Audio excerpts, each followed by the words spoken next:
Now, President Park Geun-hye is now in Australia for this year's G20 summit. As I said, before arriving, she was in Myanmar to attend a couple of regional forums, and that's where she talked about the possibility of holding a trilateral summit with the leaders of China and Japan. Choi You-sun has our top story. At an annual meeting with the leaders of the Association of Southeast Asian Nations, China and Japan, hosted by Myanmar this year, President Park Geun-hye has openly expressed hopes to meet her Chinese and Japanese counterparts.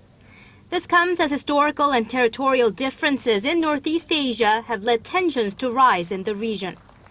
The last time the three countries' leaders met was in 2012.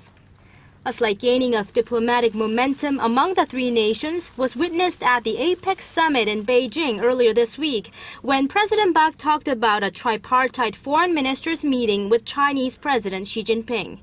Although nothing has been fixed, Korea's presidential office says it hopes to arrange the top diplomats gathering sometime before or after the end of next month.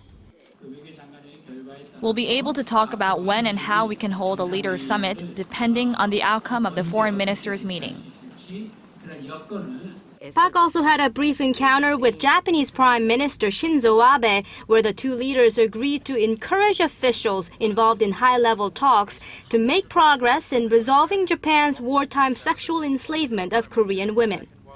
It, however, remains to be seen how the latest rounds of diplomacy and reconciliatory gestures will work to thaw Korea's relations with Japan, as Seoul is adamant Tokyo must first take responsibility for its past wrongdoings. President Park has touched down in the Australian city of Brisbane, where she will join leaders of the Group of 20 nations to seek an action plan to achieve a collective economic growth of 2% above trend in 5 years. Choi You-sun, Arirang News, Brisbane.